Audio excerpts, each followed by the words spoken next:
नमस्कार, मेरा नाम है सौरभ त्रिपाठी और आप देख रहे हैं हमारा खास शो राग बिहारी, जिसमें हम बिहार की राजनीतिक चर्चाएं आपको बताते हैं। और आज फिलहाल सबसे ज़्यादा चर्चा बिहार में है कि आखिर केरल के राज्यपाल आरिफ खान को आखिर क्यों बुलाया गया बिहार, और यहाँ के जो आर्लेकर साहब थे राज्यपाल, उनको केरल वापस क्यों भेजा गया। इस पर बात करेंगे कि आखिर बीजेपी का आखिर ये क्या दांव है, केंद्र सरकार का क्या दांव है। इसके अलावा देखा जाएगा कि आरजेडी जो बारे में आपको बता रहे थे, उनके जो प्रदेश अध्यक्ष जगदानंद सिंह, वो लगातार मीटिंगों में नहीं आ रहे हैं। क्या अभी उनकी नाराजगी बरकरार है, इसके बारे में जानेंगे। और बात करने के लिए रोज की तरह हमारे साथ होंगे हमारे वरिष्ठ साथी पंकज जी। पंकज जी, सबसे पहले तो भाई ये जो राज्यपाल वाला मसला है, मुझे लगता है उसी के बारे में चर्चा कर लेनी चाहिए। मोहम्मद आरिफ खान जो कि केरल में थे, और केरल में भी जब तक वो रहे लगातार चर्चाओं में बने रहे, अब वो आ गए बिहार। अब जनता जानना चाहती भाई कि आखिर इसके पीछे क्या कहानी है, बीजेपी क्या दांव खेलना चाह रही, क्योंकि चर्चा ये भी शुरू हो गई कि क्या बिहार में कुछ खेल होने वाला है। देखिए, आपको एक बात हम बताना चाहते हैं कि दरअसल इसकी चर्चा तो हुई कि आरिफ मोहम्मद खान को क्यों बुलाया गया जी। लेकिन मैं आपको ये बताऊं कि दरअसल स्टोरी ये है कि बीजेपी ने एक दाव चली और वो दाव इतनी उल्टी पड़ गई कि अब पूरे बीजेपी को आकर के कहना पड़ रहा है कि नीतीश जी आप महान हैं, आप भारत रत्न ले लीजिए, आपको और क्या चाहिए, आपकी सेवा मैं कैसे करूं। ये स्थिति बीजेपी की नीतीश कुमार ने अपने चाल से कर दी, ये बात आप जान लीजिए। और नीतीश कुमार की यही चाल है जिसके सामने किसी की नहीं चलती। बड़े बड़े राजनीतिक खिलाड़ी उनके आगे पंगु दिखाई पड़ते हैं। मैं आपसे सीधा सवाल करता हूं, मैं पहले भी बोल चुका हूं, आपने देखा होगा बीजेपी ने सबको ठीक कर दिया, उद्धव ठाकरे को ठीक कर दिया, ठीक है, इवन अरविंद केजरीवाल जो उनके विरोधी हैं उनको पानी पिला के रखा। आप देख लीजिए, उनके साथ और भी कई सारे घटक दल थे, उनको अपने लाइन पे ले आई बीजेपी। हरियाणा में देखिए चौटाला, उनका क्या हुआ। पर बिहार इकलौता ऐसा प्रदेश है जहां पर बीजेपी की घटक दल जो जेडीयू है और उसके जो नेता नीतीश कुमार हैं, वो वहां के रिंग लीडर वही हैं। बीजेपी को उनके सामने बार बार झुकना पड़ा है। बीजेपी अपने टर्म्स और कंडीशन पर बिहार में जब जब चलने की कोशिश की है, उसे मुंह की खानी पड़ी। अब देखिए, एक बयान आता है कि पार्लियामेंट्री बोर्ड तय करेगा कि आखिरकार बिहार में किसके नेतृत्व में चुनाव लड़ा जाएगा। उसके बाद नीतीश कुमार फौरन जवाब देते हैं, और जवाब इस तरीके से देते हैं कि बीजेपी के मिनिस्टर इंडस्ट्री मिनिस्टर होते हैं, एक मीट होता है इंडस्ट्री मीट, और उसमें मुख्यमंत्री नहीं जाते हैं। जबकि मुख्यमंत्री के घर से जो दूरी थी जहां पे इंडस्ट्री मीट हो रहा था, वहां मुख्यमंत्री जा सकते थे, लेकिन गए नहीं और कहा गया मुख्यमंत्री बीमार हैं। जबकि उस दरमियान मुख्यमंत्री अपनी पार्टी के नेताओं से मिल रहे थे, और उसके ठीक 1-2 दिन बाद वो निकल पड़ते हैं यात्रा के लिए। तो अब आप देखिए कि ये मैसेज बहुत था, और ये मैसेज इस कदर था कि फिर कोर कमेटी की मीटिंग होती है, और कोर कमेटी की मीटिंग के बाद इनको कहना पड़ता है कि इनके नेतृत्व में चुनाव लड़ेंगे, मुख्यमंत्री के नेतृत्व में चुनाव लड़ेंगे। बात यहीं पर नहीं थमती है, तो फिर ये होता है कि गिरिराज सिंह आते हैं और वो कहते हैं भाई नीतीश कुमार को भारत रत्न दीजिए, नवीन पटनायक को भारत रत्न दीजिए। और मेरे पास तो सौरभ पुख्ता जानकारी है कि बिहार के जो भी बड़े नेता प्रधानमंत्री जी से मिलते हैं तो उनको यह जरूर सलाह दी जाती है कि नीतीश कुमार के साथ अच्छे संबंध बनाए रखिए। ये बात आप जान लीजिए। तो सवाल यह है कि जब ऊपर के नेता, शीर्ष नेता ये मैसेज देते हो कि नीतीश कुमार से बेहतर संबंध बना करके चलना है, तो शीर्ष नेतृत्व को यह बात तो समझ में आती है ना कि नीतीश कुमार किस कदर इंपॉर्टेंट है। यह बात तो समझना पड़ेगा। आपको याद होगा कि जब लोकसभा चुनाव था, उससे पहले पूरी बिहार की प्रदेश कार्यकारिणी कोई भी नीतीश कुमार के साथ जाने को तैयार नहीं थी। जब मीटिंग दिल्ली में बुलाई गई थी, सबसे पूछा गया था, तो सब लोगों ने कहा नहीं नहीं, हम नीतीश कुमार के साथ जाना नहीं चाहते। लेकिन फौरन उनको मैसेज दिया गया कि नहीं, अब नीतीश कुमार के साथ जाने की तैयारी कर लीजिए, और नीतीश कुमार के साथ जाने की तैयारी हो गई।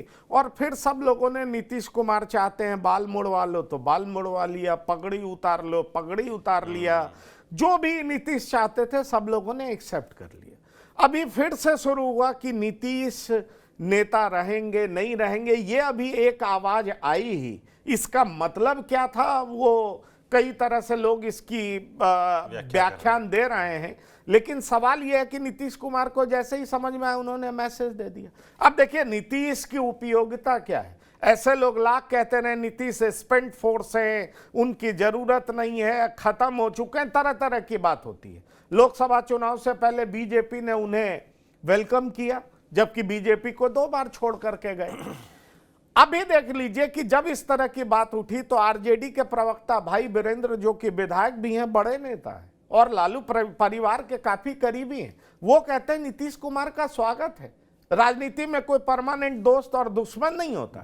तो समझ लीजिए कि आरजेडी वेलकम करने को तैयार है। तो नीतीश कुमार आखिरकार वो चीज है कि हर कोई उनको वेलकम करने के लिए तैयार रहता है, भले ही वो कितनी बार दगा देते रहें, लेकिन वो ऐसी शख्सियत है कि जैसे ही किसी को मौका लगता कहता मेरी तरफ आ जाओ। आप कह रहे हैं नीतीश कुमार को कंट्रोल नहीं कर पाया, तो क्या मोहम्मद आरिफ खान कंट्रोल करने नहीं, देखिए बात कंट्रोल की नहीं, इसके पीछे की कहानी है। दरअसल जो मुझे सूत्र बताते हैं वो ये है कि राजेंद्र आर्लेकर जी संघ की पृष्ठभूमि से आते हैं। उन्होंने एक बयान दे दिया कि हमें आजादी बिना खड़ग बिना ढाल नहीं मिली, हमें आजादी अस्त्रों के दम पर मिली है, शस्त्रों के दम पर मिली है।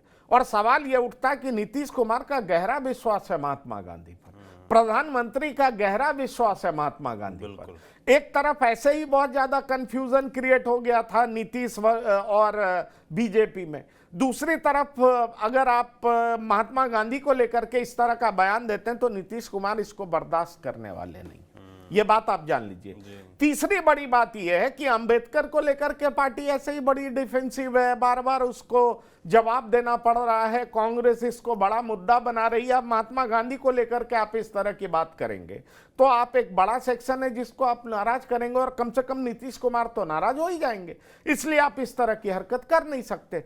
चौथी बड़ी बात यह है कि इनके 5 साल वहां पूरे हो गए थे, तो जब 5 साल पूरे हो गए थे तो चेंज तो करना था, इसलिए इनको बिहार बुला लिया गया। अगली बड़ी बात यह है कि चूंकि आप देख लीजिए वक्फ संशोधन बिल पर जेडीयू बीजेपी का साथ देने जा रही है, यहां के नेताओं के बयान से ऐसे ही दिखाई पड़ता है। तो दरअसल जेडीयू का प्रयास यह है कि हम जो मुस्लिमों के प्रति रवैया रखें, जो उनके इंस्टीट्यूशंस में सुधार कर सकते हैं, जरूरी है वो करना चाहिए, लेकिन हम उनको एलिनेट ना करें, हम उनको नाराज ना करें। और हम उनको नाराज करेंगे तो निश्चित तौर पर 18% वोट की नाराजगी हम बर्दाश्त नहीं कर पाएंगे। कम से कम हमें 7%, 8%, 5%, लोकसभा चुनाव में 12% वोट तो मिला था।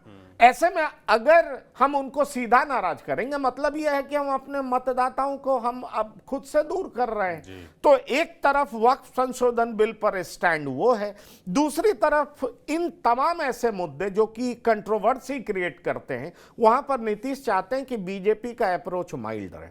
नीतीश चाहते हैं कि मेरा इमेज सेकुलर बना रहे। नीतीश अपने इमेज को थोड़ा भी डाइल्यूट करने को तैयार नहीं है, इसलिए बीजेपी जो राग अन्य राज्यों में आलापती है वो बीजेपी को के लिए परमिसेबल नहीं है कि वो बिहार में आलाप सकती है। इसलिए आपको याद होगा कि गिरिराज सिंह यात्रा निकालते हैं और पार्टी जो है किनारा कर लेती है। बीजेपी कहती है ये उनकी निजी यात्रा है, उस यात्रा से हमें कोई मतलब नहीं। अब आप समझिए, वक्त की नजाकत को समझिए कि जिस नीतीश के भय से गिरिराज सिंह की यात्रा से पार्टी खुद को किनारे कर लेती है, वही गिरिराज सिंह कहते हैं कि नीतीश कुमार को भारत रत्न दे दो। तो ये भारत रत्न नीतीश कुमार को क्यों गिरिराज सिंह दिलवाना चाहते हैं? गिरिराज सिंह अपनी जुबान से ये बात क्यों कह रहे हैं? तो समझिए, ये इस राजनीति को समझना बहुत जरूरी है। दरअसल इसीलिए मैंने आपको कहा कि आरिफ मोहम्मद खान ऐसे चेहरे हैं जो कि संविधान के जबरदस्त ज्ञाता भी हैं। क्या कुरान शरीफ, क्या गीता, क्या रामायण, हर धर्म पर, उसके रिलीजियस किताबों पर उनकी जबरदस्त पकड़ है, और वो एक माइल्ड चेहरा है। आपको याद होगा शाहबानो केस में उन्होंने कांग्रेस का विरोध करके पार्टी उन्होंने छोड़ी थी, और फिर वो बीपी सिंह के साथ आए। बीपी सिंह को भी जब वो लाइन टो करते देखा तो वो उनसे भी अलग हो गए। तो दरअसल ये जो ट्रिपल तलाक वाला मुद्दा था, उसके जबरदस्त पैरोकार रहे हैं कि भाई इसको हटाना क्यों जरूरी है और क्यों मुस्लिम सोसाइटी में वुमेन अपलिफ्टमेंट के लिए काम करना जरूरी है। अपीजमेंट मत करिए, पर अपलिफ्टमेंट के लिए सोचिए। तो दरअसल उस तरह का मॉडरेट चेहरा लाया गया है जिससे एक पॉजिटिव मैसेज जाए। अब ये देखना दिलचस्प होगा कि क्या इस तरह के मॉडरेट चेहरे से क्या बीजेपी जो है या नीतीश कुमार जो है क्या मुसलमानों को साध पाएंगे, ये एक बड़ा इंपॉर्टेंट मसला है। मेरे पास ये भी जानकारी है कि इस बार बड़ी भूमिका में शाहनवाज हुसैन भी मैदान में। अच्छा, तो आप ये समझिए कि लोग ये कह रहे हैं कोई बड़ा खेल होने वाला है। मेरी जानकारी में जो है मैं ये समझता हूं कि बीजेपी उस हैसियत में नहीं है कि नीतीश कुमार के साथ कोई बड़ा खेल कर, क्योंकि इस बयान को ये जो मुद्दा है पूरा के खेल होने वाला है नीतीश कुमार के साथ, इसको हवा तब और मिली जब विजय सिन्हा का बयान आ गया जिसमें वो कह दिए कि अटल बिहारी वाजपेयी को सच्ची श्रद्धांजलि तभी होगी जब बिहार में बीजेपी का नेता सीएम होगा। देखिए तो आपको एक बात बता दें कि विजय सिन्हा ने तो ये बात कही, लेकिन फिर उन्होंने अपने बयान को विड्रॉ भी कर लिया। विड्रॉ इस तरीके से किया कि उन्होंने कह दिया कि अगला चुनाव भी नीतीश के नेतृत्व में होगा जी। और दूसरा उन्होंने ये भी कह दिया कि भाई मुख्यमंत्री भी नीतीश कुमार होंगे। तो दरअसल विजय सिन्हा ने जो कहा तो फिर कोई केंद्रीय नेतृत्व का मैसेज आया होगा ना। आखिरकार विजय सिन्हा को अपने बयान से ही क्यों डाइवर्ट होना पड़ा। तो ये समझ लीजिए नीतीश बहुत इंपॉर्टेंट। अभी ये बात चली नहीं कि आप ये जान लीजिए कि आरजेडी वेलकम करने लगी। आरजेडी एक तरफ यात्रा निकाल रही है, नीतीश के कामकाज को खराब बता रही है, प्रगति यात्रा को दुर्गति यात्रा बता रही है, और दूसरे तरफ नीतीश को वेलकम कर रही है। तो ये समझिए कि जनता के बीच में मैसेज क्या जाएगा कि अरे यार तुम जो बोलते हो उसका कोई मतलब नहीं है। नीतीश अगर एक बार तुम्हारी तरफ नजर उठा करके देखेंगे तो आप दौड़ करके उनको वेलकम करेंगे, क्योंकि नीतीश चाहे बीजेपी हो चाहे आरजेडी हो, दोनों के लिए जरूरी ही नहीं मजबूरी भी। और इसलिए ये गेम किया जा रहा। मैं आपको बताना चाहूंगा कि आरजेडी के भीतर ही नीतीश के खिलाफ आक्रामक नहीं होने की वजह से कई ऐसे नेता हैं जो नाराज हैं। आप ये जान लीजिए सुधाकर सिंह का स्टैंड अलग रहता है, वो हमेशा नीतीश कुमार का विरोध करते रहे। जगदानंद सिंह जबरदस्त विरोधी हैं नीतीश कुमार के, लेकिन आप पार्टी का रुख देखिएगा, एक बार अगर एग्रेसिव होगी, आक्रामक रहेगी, क्रिटिसाइज करेगी, फिर 2 कदम पीछे हट जाएगी, बीजेपी को घेरेगी, लेकिन नीतीश कुमार को उतना ब्लंटली नहीं घेरेगी। सीधा मतलब है कि जैसे आरजेडी चाहती है कि नीतीश कुमार के साथ दरवाजे हमेशा खुले रहें, इस तरह की दूरी पर हम रहें जिससे जब कभी भी हमें नजदीक जाना हो तो हम चले जाएं। इसलिए आप समझ लीजिए कि ये कमाल की बात है। ये आप कह सकते हैं कि ये नीतीश कुमार की कलाकारी है, जो पॉलिटिक्स में कहते हैं ना कि आप इतने पारंगत निपुण शतरंज की बाजी इस तरीके से चलते हैं कि आप लगातार पिछले 20 साल से अपनी प्रासंगिकता कायम किए हुए हैं। और अब तो साहब लोकसभा का चुनाव का जिस तरह का परिणाम है, मुझे नहीं लगता कि बीजेपी ऐसा कोई भी दाव चलेगी जिससे बीजेपी को कोई फायदा नहीं होगा। और मैं सौरभ एक बात आपको और बताना चाहूंगा कि ये अंबेडकर के मसले पर जिस तरीके से कांग्रेस तवज्जो दे रही है, बीजेपी अफोर्ड नहीं कर सकती कि नीतीश कुमार को नाराज करे। ये बात आप जान लीजिए। अभी अपोजिशन की जो पार्टीज है उन सब की मीटिंग हुई है। आप देख लीजिए जेडीयू के नेता ललन सिंह को जब बोला गया कि किस तरीके से केजरीवाल ने रोहिंग्या के मसले पर क्या बोला तो उनके बयान क्या थे, अंबेडकर के मसले पर संजय झा के बयान क्या थे। तो इस तरह की लड़ाई ऑलरेडी बीजेपी लड़ रही है, और उसमें अगर बीजेपी कोई भी खेल करना चाहेगी तो वो उस खेल में कामयाब नहीं होगी, वो लेनी का देनी पड़ जाएगा। इसलिए वो टाइम भी उस तरह का नहीं है। तमाम तरह का संशय पैदा करने की कोशिश की जा रही है। एक बयान और दे दिया है आज तेजस्वी यादव ने खुल करके कि भाई वो 4 नेता, 2 केंद्र में और 2 पटना में ऐसे हैं जो कि बीजेपी द्वारा हाईजैक कर लिए गए हैं। वो बीजेपी के पोषित नेता हैं जो कि नीतीश कुमार को बरगला रहे हैं, हाईजैक किए हुए। अब मैं अपने अगले शो में ये बताने जा रहा हूं कि उन नेता की भूमिका क्या है, इस तरह की बात कही क्यों जा रही है। लेकिन सवाल ये उठता है कि जेडीयू में भी कई ग्रुप्स हैं, उसमें एक ग्रुप है जो चाहता है आरजेडी के साथ सरकार बने, और मैं नाम भी ले लेता हूं, वो विजेंद्र यादव हैं, वो श्रवण कुमार हैं, लेकिन बाकी के जितने ग्रुप्स हैं वो चाहते हैं कि नहीं, बीजेपी के साथ ही हमें चलना चाहिए, नीतीश पर कोई काला दाग भी नहीं लगेगा, केंद्र में भी हमारी पकड़ मजबूत रहेगी, बिहार के लिए भी हम बहुत ज्यादा कुछ कर पाएंगे और नीतीश के नेतृत्व को कहीं से कोई चुनौती नहीं होगी।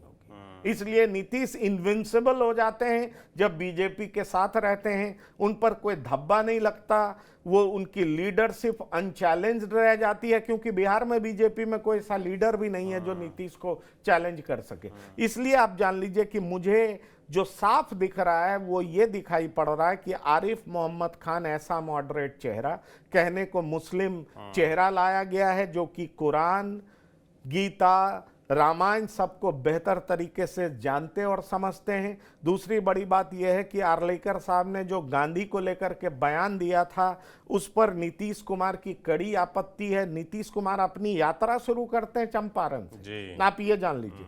तो गांधी के किस तरह के फॉलोअर हैं नीतीश कुमार, इस बात को समझिए। और तीसरी बड़ी बात यह है कि जो मोहम्मद आरिफ खान है उनका समय पूरा हो चुका था केरल में 5 साल, इसलिए उनको बिहार लाया गया है और ये वहां भेज दिए गए हैं। और इसमें बहुत ज्यादा रीड करने लायक कुछ बात नहीं है, जिस तरीके से फैलाने की कोशिश की जा रही है। जरूर कुछ कंफ्यूजन जरूर पैदा हुआ है, लेकिन मेरे पास जो जानकारी है मैं इस बात को पुख्ता तौर पर कह सकता हूं कि सारी पार्टियां बिहार में नीतीश शरणम गच्छामी के लिए तैयार है। थोड़ा सा सीट शेयरिंग को लेकर के ये दाव खेला गया था कि ये पार्लियामेंट्री बोर्ड तय करेगी कि नीतीश नेता होंगे कि नहीं होंगे। ये सीट शेयरिंग का दाव था और कुछ नहीं था, क्योंकि ये जान लीजिए सीट भी नीतीश ही बांटेंगे, ये बात जान लीजिए। जेडीयू की ही चलेगी और किसी की चलेगी नहीं। और नीतीश कुमार अपने ट्रस्टवर्दी लोगों को कह भी रहे हैं। तो मैं आपको यह बता सकता हूं कि जब सिचुएशन इस तरह का हो तो थोड़ा सा बीजेपी ने एक दाव खेला, इसलिए कि सीटों का बंटवारा प्रॉपरली हो। नीतीश कुमार ने ऐसा जवाब दिया कि पूरी बीजेपी नीतीश शरणम गच्छामी हो गई और आरजेडी उधर अलग से माला लेकर के तैयार है कि please Nitish Kumar come to us, ठीक है, we are there to welcome you. तो आप समझ लीजिए कि वो स्वागत करने को ऐसे तैयार हैं, ये भारत रत्न देने को तैयार हैं। अब बेचारे नीतीश करें तो क्या करें, यही बात है। पर इन सब का मतलब मुझे कहीं दिखाई नहीं पड़ता कि इनके साथ खेल होने जा रहा है। बिल्कुल। तो आरिफ मोहम्मद खान का बिहार आना, पंकज जी के अनुसार उसका कोई ऐसे मायने ना निकाले जाएं कि कुछ खेल बीजेपी करने जा रही है। बाकी नीतीश कुमार की जहां तक बात है तो वो सबके हैं कि नहीं है ये अलग विषय है, मगर सबके लिए ज़रूरी और मजबूरी ज़रूर है। तो बीजेपी क्यों उनको जाने देना चाहेगी, बाकी भविष्य है, देखिए राजनीति कुछ भी हो सकता है।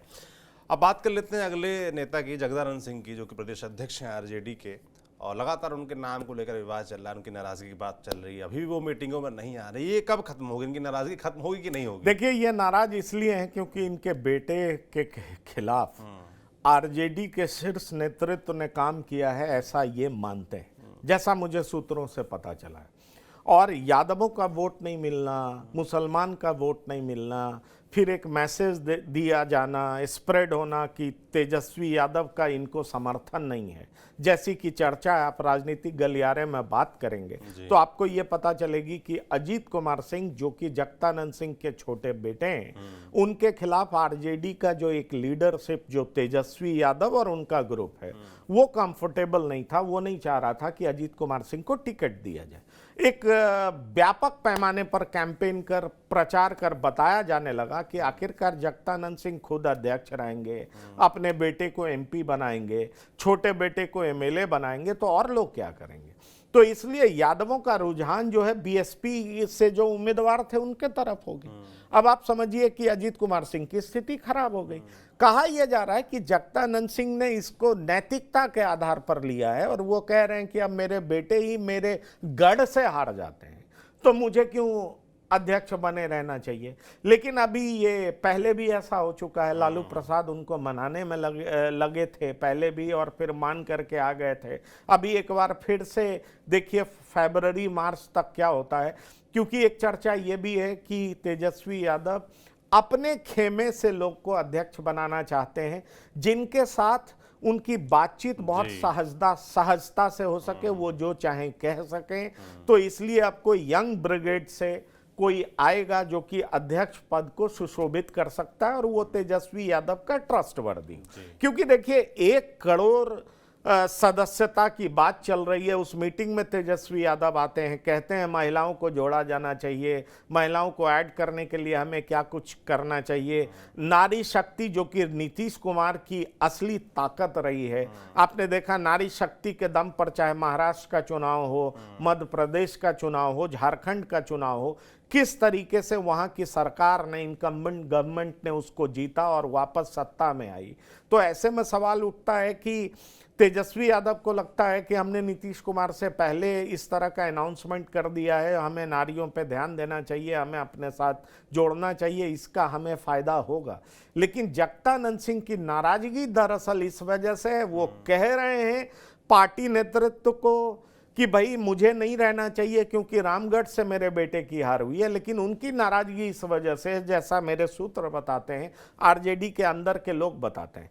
और साथ ही साथ मैं आपको यह भी बताना चाहूंगा कि जगदानंद सिंह इस बात के भी समर्थक नहीं है कि आरजेडी नीतीश कुमार का फिर से वेलकम करे। सुधाकर सिंह जो कि बक्सर से एमपी हैं, वो इस बात के भी समर्थक नहीं है कि आरजेडी नीतीश कुमार का वेलकम करे। इसलिए भी आप जान लीजिए कि अब जो ये सिचुएशन फिर से पैदा हुआ है और आरजेडी का जो स्टैंड लगातार नीतीश कुमार के प्रति दिखाई पड़ता है, वो हर तरीके से जगदानंद सिंह और उनके बेटे को भाता नहीं है। इसलिए तेजस्वी की पॉलिसीज, उनकी कॉटरी, जिस तरीके से तेजस्वी यादव लगातार पार्टी में मजबूत हो रहे हैं, उनके लोग मजबूत हो रहे हैं, कई उनके खास जो सिपह सलार हैं संजय यादव, मनोज झा, ये लोग ताकतवर हो रहे हैं, तो ये जगदानंद सिंह को भी रास नहीं आता है और सुधाकर सिंह को भी बहुत रास नहीं आता है। कई और सीनियर लीडर्स हैं जिनको रास नहीं आता है। पर जहां तक जगता बाबू के नहीं आने की बात है, तो वो बात यही है जो मैंने आपको अभी बताई।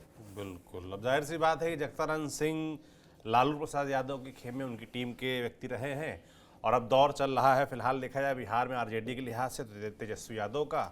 तो भाई जैसा कि उनके समर्थक और सूत्र पंकज जी कहते हैं कि भाई तेजस्वी यादव जाहिर सी बात है चाहेंगे कोई उनका व्यक्ति उस गद्दी पर बैठे और उनके हिसाब से संगठन चले। अभी होता क्या है आरजेडी में, प्रदेश अध्यक्ष बदलता है कि नहीं बदलता है, या जगदानंद सिंह मना लिए जाते हैं और अपने काम पर ठीक से वापस लौट आते हैं, ये देखने वाला होगा भविष्य में। बाकी बिहार की राजनीति है, लगातार ऐसे अपडेट्स आते रहते हैं। हमने आपको आज बताया भी कैसे जो कयास लगाए जा रहे हैं आरिफ मोहम्मद खान के आने के बाद से कि क्या बिहार में कोई खेल होने वाला है। तो फिलहाल पंकज जी के सूत्रों के हिसाब से ऐसा कोई भी खेल होता दिख नहीं रहा है। नीतीश ज़रूरी है अभी भी आने वाले चुनाव के लिहाज से भारतीय जनता पार्टी के लिए, एनडीए के लिए, तो वो बने रहेंगे, चाहे केंद्र की बात हो चाहे राज्य की बात हो, दोनों ही जगह ज़रूरत है। बाकी आपका क्या सोचना है इस पूरे मसले पर हमें कमेंट बॉक्स में लिख कर ज़रूर बताएं। देखते रहिए TV9 बिहार झारखंड। शुक्रिया।